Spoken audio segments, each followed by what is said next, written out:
인간이 어떤 존재냐? 한마디로 이야기하면 본질상 진노의 자녀다. 그런데 하나님은 사랑의 본질을 가지고 풍성하신 긍휼을 베푸시는 분이다. 이것이 이제 지난 주간에 그 전 주간에 우리가 보았던 말씀입니다. 하나님께서 은혜와 자비를 우리에게 베풀어 주시는 이유가 무엇이냐? 하나님의 은혜로 우리가 예수 그리스도 안에서 구원을 얻도록 하기 위해서. 그래서 하나님이 이 일을 펼쳐 주셨지요. 그럼 여러분은 하나님의 은혜로 구원받은 사실을 믿습니까? 그걸 어떻게 믿습니까? 아멘 하셨는데 갑자기 입을 다물어요. 자, 믿는다라고 하는 것도 사실은 은혜입니다. 믿게 된 것이 은혜예요. 예수님이 나를 위해서 죽으셨습니다. 뭘로 증명할 수 있습니까? 믿음은 눈에 보이지 않습니다. 보이지 않는 것들의 실상이다라고 하죠. 보이는 것은 아니지요. 그래서 어떤 주석가는 구원받았다라는 믿음 자체도 은혜의 선물이다라고 이야기합니다. 사도행전 18장에 가면 아볼로가 아가야로 가매 은혜로 말미암아 믿는 자들에게 많은 유익을 주었다. 은혜로 말미암아 믿는 자들. 내가 똑똑해서 믿는 게 아니고, 교회 오래 다녀서 믿는 게 아니고, 오래 다녀도 못 믿는 사람이 있고요, 오늘 처음 나왔는데 예수를 나의 구주로 영접하는 사람도 있습니다. 믿음은 하나님이 내게 주신 선물이다 라고 하는 겁니다. 빌립보서 1장 29절에 가면 그리스도를 위하여 너희에게 은혜를 주신 것은 다만 그를 믿을 뿐이다. 은혜로 말미암아서. 죽은 자가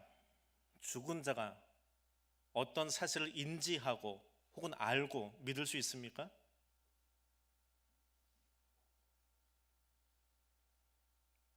단순한 건데 대답들 안 하세요.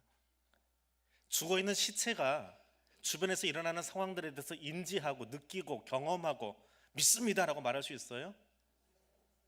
근데 우리는 원래 본질이 어떤 사람이라고요? 진노의 자녀, 본질상 진노의 자녀. 그래서 어떻게 됐다고요? 죽은 자예요. 죽을 뻔한 게 아니고, 죽을 수밖에 없는 살아있는 존재가 아니고 죽은 자예요. 그럼 죽은 자가 무엇인가를 인지하고 알아듣고 깨달아서 믿을 수 있습니까? 죽은 자인데? 없지요. 어떻게 하면 믿을 수 있어요? 어떻게 하면 느낄 수 있어요? 어떻게 하면? 살아나야지요. 죽은 자는 못해요. 죄로 말미암아 죽은 자는 아무것도 못해요. 할 수 있는 거는 아무것도 없어요. 근데 어떻게 하면 예수를 나의 구주로 영접할 수 있어요? 전제 조건이 살아야 돼요. 근데 그 살아난다라고 하는 것이 뭐예요? 은혜예요. 사는 것이 은혜예요. 다시 말해서 내가 믿는다라고 하는 것도 산 이후의 이야기잖아요. 그렇죠? 예수의 은혜로 말미암아, 예수 그리스도의 십자가 은혜로 말미암아 내가 살아난 것도 은혜이지만 그 은혜로 말미암아서 더불어 믿게 되는 거예요. 믿음도 선물이더라 라고 하는 겁니다. 오늘 8절 말씀입니다. 같이 한번 읽어보겠습니다. 너희는 그의 은혜에 의하여 믿음으로 말미암아 구원을 받았으니 이것은 너희에게서 난 것이 아니요 하나님의 선물이라. 화면 너무 작게 해놨는데 오늘은 그림을 좀 만들려다가 놔뒀더니 이렇게 너무 작게 해놨어요. 자, 너희는 앞에 뭐가 되어 있어요? 왜냐하면. 이 단어가 있어요. 헬라어 성경 띄워놓으세요. 아니 그거 말고요. 그 앞에 거요. 그 앞에 거요. 왜냐하면 이라는 단어가 있어요. 헬라어에는. 근데 우리말 성경은 오늘 8절에서 9절 말씀에서 몇 개 단어를 빼먹어 버렸어요. 왜냐하면이 있어요. 그래서 여러분 8절 앞에다가 괄호 해놓고 왜냐하면 하고 써놓으시면 돼요. 그 말이 원래 있어요. 그 말은 뭐냐 하면 앞에 있는 이야기, 지난 주간에 묵상했던 4절에서 7절까지의 이야기, 우리가 은혜로 구원받았다. 왜냐하면 그분의 은혜에 의해서 우리가 구원을 받았는데 이것이 뭐라고요? 제일 마지막에 뭐라고요? 하나님의 선물이에요. 그 은혜에 의해서 믿는 것이 하나님의 선물이에요. 하나님의 선물로 주셨기 때문에 우리가 구원받은 거예요. 하나님의 지극히 풍성하신 은혜, 그 은혜가 무엇이냐, 그것을 강조하기 위해서, 왜 은혜를 베푸셨느냐라는 것을 강조하기 위해서 제일 앞에 왜냐하면 가르라고 하는 말이 있습니다. 근데 이걸 번역을 안 했어요. 성경을 번역할 때 좀 다 넣어주면 좋은데 없어도 말이 되긴 하니까 그냥 빼버린 거예요. 근데 넣어놓으면 보다 더 확실해집니다. 왜냐하면 떨어진 구절이 아니라 앞에 것을 다시 강조하기 위한 거예요. 왜냐하면 너희는 어떤 은혜예요? 어떤 은혜? 그 은혜예요. 왜 그라는 말을 강조하냐 하면 앞에 에베소 2장 1절부터 시작해서 7절까지는 은혜라는 단어를 쓸 때에 그라는 말이 안 들어가 있어요. 그 은혜, 그거 지목하는 거예요. 그냥 은혜에 대한 일반론을 쭉 이야기하고 있다가 8절에 와서 다시 한번 은혜를 강조하기 위해서 다른 거 말고, 앞에 있는 그 많은 이야기 중에 다른 거 말고 그 은혜에 대해서 내가 지금 설명할 건데, 그것은 믿음으로 말미암아 구원받았다는 사실, 그것이 은혜라는 거야. 그게 선물이야. 그거 강조하려고 영어로 이야기하면 정관사라고 표현하는데 그라는 말이 들어가 있어요. 이건 또 번역을 했어요. 왜냐하면 빼놓고 굉장히 중요하다라고 하는 거예요. 그래서 그냥 성에다 밑줄 칠 때 빨간 줄을 쑥 긋지 마시고요. 빨간 줄 그어 놓으셨으면 그 은혜에다가는 다른 색깔로 동그라미 하나 쳐주세요. 이렇게 두드러져서 보이게. 왜? 8절에서 가장 중요한 단어가 그 은혜거든요. 그것, 구원하여 준 그 은혜. 근데 그것이 뭐라고요? 그 은혜가 뭐라고요? 마지막에 가서 선물이에요. 하나님이 주신 선물이래요. 바울이 서신서라고 그러죠. 편지를 많이 썼습니다. 많이 썼는데 자기가 쓴 편지 중에 저 선물이라고 하는 단어는 여기만 나와요. 다른 데는 안 써 있어요. 여기서만 쓴 단어예요. 신약 성경에 저 선물에 해당하는 단어가 19군데 등장합니다. 주로 마태복음, 마가복음, 그리고 히브리서, 그리고 제일 마지막에 요한계시록에 한 번 더 등장하는데 다 예물이라는 단어로 우리말은 번역을 했어요. 근데 여기서만 바울이 선물이라는 의미로 가져다 썼고요. 다른 서신서에는 쓰지도 않았어요. 그러니까 구원을, 은혜를 설명하기 위해서 이 단어를 바울은 유일하게 쓴 곳이 바로 이곳입니다. 선물이라고 하는 말을 설명해 드릴게요. 구원이 무엇이냐? 구원이 어떤 것이냐? 9절입니다. 같이 읽어보겠습니다. 행위에서 난 것이 아니니 이는 누구든지 자랑하지 못하게 함이라. 구원은 무엇으로 말미암지 않았다고요? 행위에서 난 것이 아니래요. 이 율법적 행위를 이야기하는 것은 아닙니다. 왜냐하면 에베소서는 어디로 보내진 편지예요? 에베소에 보낸 거죠. 에베소가 어디에 있는 도시예요? 어디에 있다고 그랬어요? 첫 시간에 다 설명해 드렸는데 소아시아, 터키 지역. 이스라엘 땅이에요? 이스라엘 땅이 아니에요? 이스라엘 땅 아니지요. 네. 유대인들에게 만약에 편지를 썼으면 율법과 이걸 비교하기 위해서 설명을 해야 되는데 에베소 지역은 이방 땅이에요. 유대인의 입장에서는 이방 땅이에요. 그들에게는 율법이 무엇인지 굳이 설명할 필요가 없어요. 그래서 율법적 행위를 이야기하는 것이 아니라 여기 나오는 것은 이방인들의 관점에서 보는 거예요. 그러니까 유대인의 관점에서 이방인이라고 표현하는 거예요. 이스라엘 사람이 아닌 소아시아에 살고 있던 헬라계 그리스도인들에게 설명하는 거예요. 하나님께 인정받기 위해서 인간이 하는 모든 윤리적인 노력들, 거짓말 안 하고 정직하게 일하고 성실하게 일하고 하는 이런 윤리적인 행동들을 이야기하는 거예요. 그거 한다고 구원받는 게 아니라는 거예요. 열심히 장사하고 열심히 정직하게 일하고 성실하게 하고 혹은 교회 열심히 나오고 기도 많이 하고 헌금 많이 하고 그런 윤리적인 행위 때문에 우리가 구원받는 것이 아니더라. 우리가 무엇을 아무리 열심히 더 많이 해도 그것으로 하나님의 마음을 충족시킬 수는 없다. 그분의 마음을 흡족하게 해서 아이고 너 참 잘한다, 내가 너는 구원해 줘야 되겠다, 우리 어떤 행위도 그렇게 할 수 없더라라고 하는 거예요. 다시 한번 이야기하지만 구원은 하나님의 선물이에요. 선물이다라고 하는 이 말 속에는 우리의 공로가 들어갈 수 있는 여지가 있어요, 없어요? 없다는 말이에요. 근데 죄를 지으면 무슨 방 안에 들어가가지고 옆방에 있는 사제에게 지난주간에 제가 이런 죄를 지었습니다. 그랬더니 옆방에 있던 사제가 그럼 밖에 나가서 뭐 계단을 몇 번 올라가세요, 밖에 나가서 선행을 며칠 베푸세요 라고 이야기해요. 어디서 그렇게 하는지 아시지요? 예. 그걸 가지고 우리가 죄 용서 받을 수 있어요? 아니요. 마음의 죄책감은 덜 수 있지만 그것이 죄 용서 받는 것은 아니더라라고 하는 거예요. 종교개혁이 왜 일어나느냐? 무릎으로 천기 계단을 올라간다고 해서 내가 구원받는 게 아니더라라고 하는 거예요. 면죄부를 수백 장 수만 장을 산다고 해서 우리가 구원받는 게 아니에요. 우리의 행위로 말미암지 않더라라고 하는 거예요. 구원이라고 하는 단어에는 우리의 자랑이 들어갈 여지가 없어요. 구원은 하나님의 선물이기 때문에 자랑할 수가 없어요.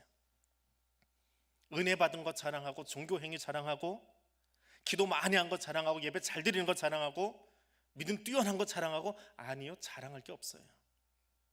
구원받은 믿음조차도 누가 주신 거예요? 하나님이 주신 거거든요. 하나님의 선물이거든요. 주신 분이 하나님이신데 내가 뭘 자랑해요? 주셨기 때문에 내가 구원받는 것을 감사하는 거지요. 찬송하는 거지요. 거저 주셨기 때문에, 죽었던 나를 살리셔서 구원해 주신 감당할 수 없는 그분의 은혜 때문에 내가 찬송하고 살아가는 거지요. 그 구원해 주심에 감사해서 거기에 걸맞게 살아가려고 오늘도 애쓰고 성화의 삶을 살아가는 거지요. 내가 열심히 살았다고 해서 구원받는 것이 아니더라라고 하는 거예요. 우리에게 주어진 모든 것은 자랑할 수 있는 게 아니에요. 하나님의 은혜로 허락되어진 거예요. 성경에 나와 있는 믿음에 관한 설명 중에 산을 옮길 만한 믿음이 있습니다. 산을 옮길 만한 믿음. 누군가 믿음으로 산을 하나 옮겨 놓았다 칩시다. 그럼 야, 그 사람 대단하다, 기도해서 산을 옮기셨네, 참 믿음의 대단한 성자야 라고 그 사람을 치켜 세울 수 있습니까? 산은 누구가 옮겨주셨어요? 하나님이 옮기신 거예요. 그분이 그 사람의 믿음의 모습을 통해서 얼마나 간절하게 했으면 옮겨주셨을까? 하나님께 영광을 돌려야죠. 산을 옮긴 존재는 사람이 아니더라라고 하는 거예요. 어떤 목사님은 그래요. 겨우 순종해서 산 하나 옮겨놓고 그까짓 거 가지고 자랑하고 다니냐? 믿음이 크면 산 1000개라도 옮길 텐데, 하나님이 1000개만 옮겨주시겠냐? 10,000개도 옮겨주실 텐데, 한 개 옮겨놓고 그거 자랑하고 다니면 그건 교만 아니냐라고 설명하는 목사님이 있습니다. 내가 힘써서 교회 세웠습니까? 내가 열심히 했더니 가정이 세워졌나요? 아니요. 하나님이 그 가정 안에 개입하셔서 역사하셔서 부부가 사랑하게 하시고, 그 수많은 과정 속에서 티격태격했지만 여기까지 살아올 수 있도록 하나님이 만들어 주셨으니까, 서로가 서로를 바라보면서 하나님이 내게 주신 사랑의 선물이다라고 고백하고 있으니까 지금까지 살아온 거지요. 싸움거리 한번 생각해 보세요. 얼마나 많은가. 티격태격 할 만한 거 한번 생각해 보세요. 얼마나 많아요. 근데 그거 하나님의 은혜 가운데 다 양심처럼 버무려져서 여기까지 온 거잖아요. 교회 보세요. 교회 안에 예배 드리는 우리 700여 성도들 다 마음이 맞아요? 불편해서 늘 떨어져 앉는 사람도 있거든요, 보면은. 근데 어떻게 교회가 지금까지 45년, 46년 같이 걸어와요? 그 자체가 하나님의 은혜라고요. 내가 뛰어나서 그거 조정 잘 해주는 누가 있어서 되는 게 아니고, 교회가 교회답게 서 가는 것은 하나님의 은혜예요. 그 은혜를 아는 사람들이 겸손하게 그 앞에서 순종하면서 자기 역할들을 감당하려고 애쓰고 있기 때문에 교회가 평안하게 서 가는 거예요. 뛰어난 누구 때문에 되어진 것이 아니라 그 말씀에 순종하는 사람들 때문에요. 아기학교 그 예배를 마치고 식사로 올라가면 어린아이들부터 이렇게 조금 맑게 알아듣는 아이들이 있었는데, 아주 어린애들, 이제 막 그 낯가림이 끝난 아이들, 그 아이들 예뻐서 이제 데리고 안고 이렇게 얼러주고 놀다가 아이들이 뭐라고 얘기를 하는데요, 뭐라고 화랑화랑 해요. 근데 도무지 못 알아듣겠어요. 아기 학교 졸업반쯤 된 아이들의 말은 알아듣겠는데 아기 학교 막 처음 들어온 신입생들, 그것도 어린 신입생들은 쳐다보면 뭔 소리를 하는지를 모르겠어요. 지는 뭐 말이라고 막 하고 있어. 이제 안아주고 예뻐해 주니까 뭐라고 하는데 못 알아듣겠어요. 그러면 불쑥 뒤에서 엄마가 나타나요. 혹은 할머니가 나타나서 얘가요 지금 뭐라고 이야기해요 그래요. 근데 지는 또 맞대요. 그 말이, 할머니가 하는 말이 맞대요. 끄떡끄떡해요. 할머니하고 얘는, 엄마하고 얘는 말이 통해요. 뭐라고 하고 있는데 말이 돼요. 통역이 잘못된 게 아니에요. 정확히 알아맞혀서 저한테 전달을 해줘요. 옹알이 같은 그 언어를, 옹알이 단계는 조금 넘었겠지요. 아이에게 관심이 있으니까 내 손녀고 내 딸이고 내 아들이고 하니까 엄마가, 할머니가 걔만 쳐다보고 사는 거예요. 옆에 다른 애기들 많이 있지만 얘만 보고 살다 보니까 얘 말이 이해가 되고 납득이 되고 통역이 돼요. 저는 잘 안 들리지만, 못 알아듣지만, 뭔 소리인지 모르겠지만 꼬락꼬락 하고 있는데 그 꼬락꼬락 하는 소리를 할머니하고 엄마는 알아듣는다고요. 우리가 하나님 앞에 기도하는 게 그런 소리 아닐까요? 뭔가 열심히 소리를 내요. 근데 다른 사람은 관심이 없어요. 다른 존재는 관심이 없어요. 이 우주상에는 다른 신적인 존재는 관심이 없는데 하나님은 내 그 새치의 짧은 소리를 관심을 갖고 들어주세요. 뭔가 내게 열심히 이야기하려고 입을 열어서 이야기하는 그것, 그게 뭐예요? 기도 소리잖아요. 그걸 하나님의 관심을 갖고 들어주세요. 너 지금 나한테 이 얘기를 하고 있구나. 근데 이걸 끊임없이 나한테 하고 있는 거 보니까 정말 간절하구나. 하나님이 그걸 들어주시는 게 은혜이고 응답받는 거예요. 내가 멋있는 언어로 하는 게 아니고, 멋있는 언어로 한다고 그러면 영어를 써야 돼요, 히브리어 써야 돼요, 한국어 써야 돼요. 그게 중요한 게 아니고요, 우리의 작은 언어도, 우리의 부족한 언어도, 앞뒤가 잘 맞지 않아도, 교회 나온 지 얼마 안 되시는 분들, 새가족분들 몇 분 앉아 계시는데, 저는 교회 처음이라 기도 잘 못해요. 그 말에 대해서 제가 하는 말이 뭔지 알겠지요? 새가족이라 기도 못하는 거 없어요. 교회 40년 100년 다녀서 기도 잘하는 사람도 없어요. 그냥 내 입의 소리를 하면 마치 어린아이의 말을 어머니가 알아듣고 할머니가 알아듣듯이 내 말을 누가 알아들으세요? 내가 잘해서가 아니고 내게 관심 가지신 그분이 은혜로 내 기도를 들어주시고 응답해 주시는 거예요. 그래서 자랑할 게 없는 거예요. 기도 잘하는 것도 아니고요, 예배 잘 드리는 것도 아니고요, 하나님이 그것을 예배로 받아주시고 기도로 들어주시고 응답해 주시는 거예요. 전적으로 하나님의 은혜예요. 근데 그 은혜를 감사하고 그 감사를 하나님께 올려드리고 찬송하고 살아야 되는데 쓸데없는 거 자랑하는 사람들이 있어요. 우리 교회는 100년이 넘었습니다. 100년 넘었는데 원로파하고 시무파가 싸우고 있어요. 제가 아는 어떤 교회가 그래요. 100년 자랑하면 뭐예요? 100년만큼 성숙한 교회 모습을 못 보여주고 싸움박질 하고 있는데, 믿음의 3대래요. 믿음의 3대는 뭐예요? 아들한테 신앙의 유산 제대로 전승 못해서 그 아들은 예배 안 드리고 다니고 있는데, 3대면 뭐하고 5대면 뭐해요? 처음 교회 나왔어도 하나님 만난 게 너무 즐거워서 예배자를 놓치지 않고 살아가는 사람이 있는데, 3대 4대가 내려가도 예배는 다 까먹고 살면 그럼 3대가 자랑할 거예요? 오늘 예수 믿고 감격 속에 예배드리는 그 모습을 자랑할 거예요? 우리의 것을 자랑하는 게 아니고요, 하나님이 나를 구원해 주신 것, 나는 아무 공로 없으나 예수 십자가의 공로로 내가 구원받은 것을 자랑할 줄 아는 사람이 되어야 돼요. 구원받았다는 것, 믿는 것, 그것이 은혜이고 하나님의 선물이에요.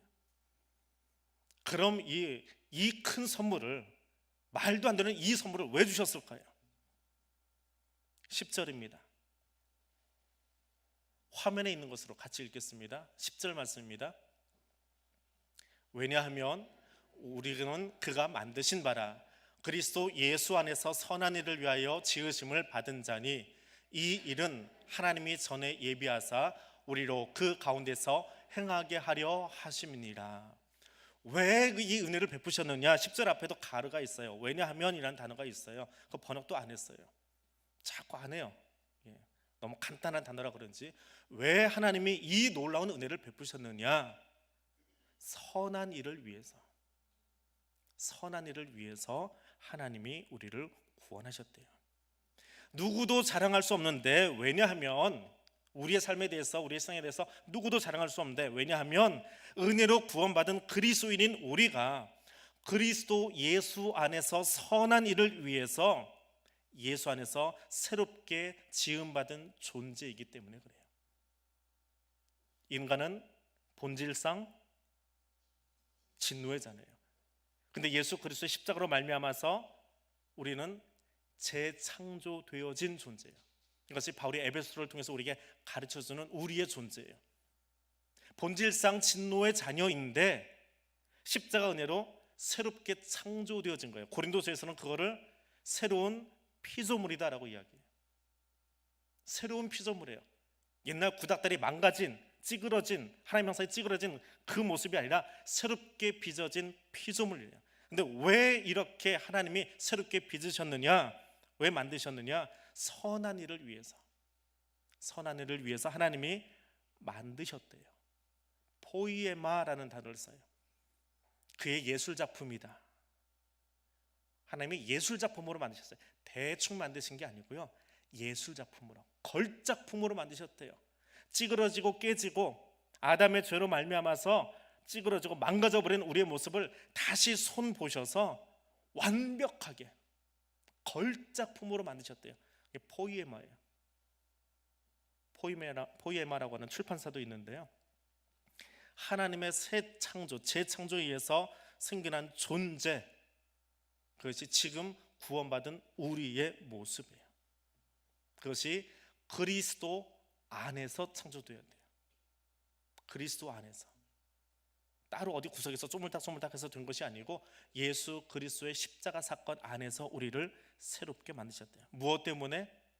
뭐 하라고요? 선한 일을 위해서. 하나님 만드셨기 때문에 지금 우리 여기 있는데 뭘 자랑하겠습니까?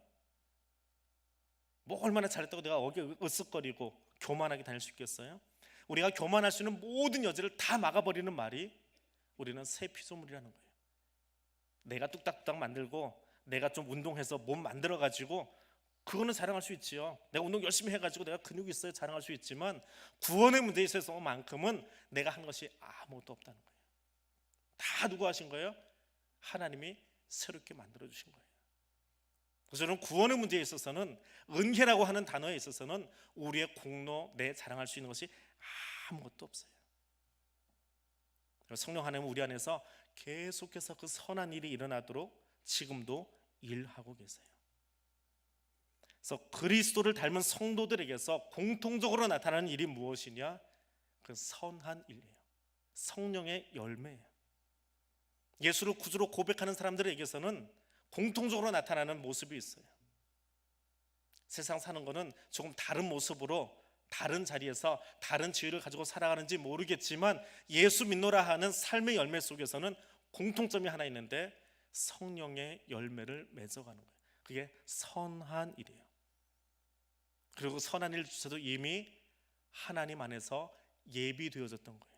어느 날 갑자기 뚝딱 생겨난 것이 아니라 성령 안에 있으면 누구든지 이미 예비되어진 사랑의 열매, 평강의 열매, 희락의 열매가 계속해서 구원받은 나에게서도 일어나고요, 구원받은 권사님에게서도 일어나고요, 구원받은 장로님에게서도 일어나고요, 처음 예수 믿었는지 모르겠지만 그 사람도 성령 안에서 그 열매를 맺어가는 거예요. 그분에게 원래 있었거든요. 하나님 안에 있었거든요. 내 안에 있는 것이 아니라 하나님 안에 있던 것이 성령을 통해서 우리 안에서 열매로 나타나는 거예요. 그래서 구원받은 백성은 자랑할 게 없어요. 자랑은 그치는 거예요.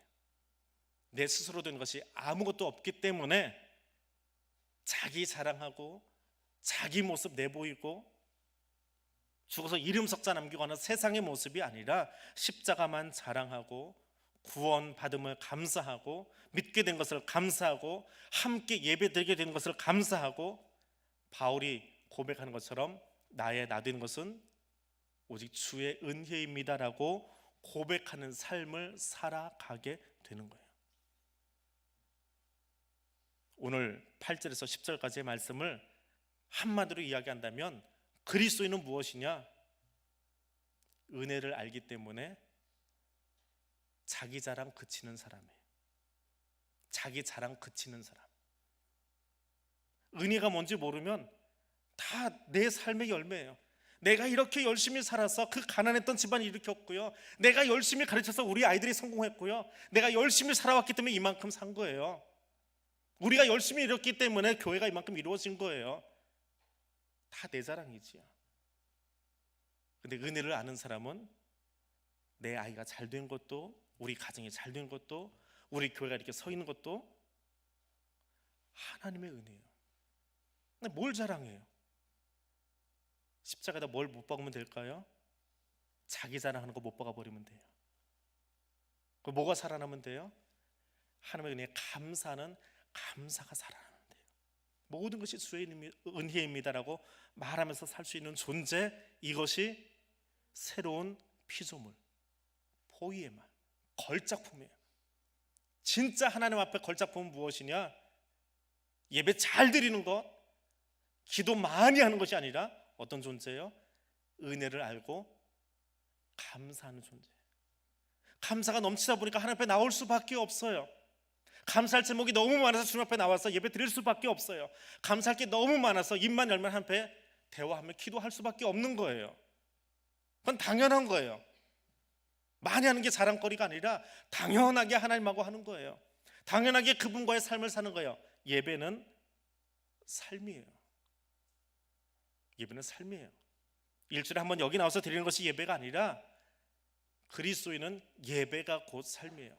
우리 삶이 곧 예배가 되는 거예요. 왜? 자랑할 건 다 십자가에 못 박아버렸고 구원받은 감사의 정만 가지고 길을 걷다 보니까 걸으면서도 감사 예배가 드리는 거고요, 여기 나와서는 감사하는 사람들끼리 모여 있다 보니까 더 증폭돼서 감사의 잔치가, 감사 예배가 더 풍성하게 드려지는 거고요, 흩어져서 나의 골방이 감사로 가득 채워지는 골방이 되어지는 거고요. 그것이 그리스도인 새로운 피조물이에요. 하나님의 선물을 받고 살아가는 사람들의 모습입니다. 내게 주어진 모든 것에 대해서 감사하며 살아갈 수 아는 걸작품들 되시기를 바랍니다. 새로운 피조물 되시기를 바랍니다. 오늘 그 마음으로 함께 기도하겠습니다. 하나님의 은혜로 구원받은 것을 감사합니다. 하나님 나를 그토록 사랑해 주신 그 사랑의 복음을 자랑하며 살겠습니다. 다른 거 자랑하지 않겠습니다. 나를 사랑해 주신 하나님 사랑의 마음, 그 복음 자랑하며 살겠습니다. 그리고 나의 삶을 통해서, 나의 눈빛을 통해서, 나의 말을 통해서 오직 하나님만 영광 받으시기를 원합니다. 이 기도 제목 가지고 이렇게 통성으로 기도하겠습니다. 거룩하신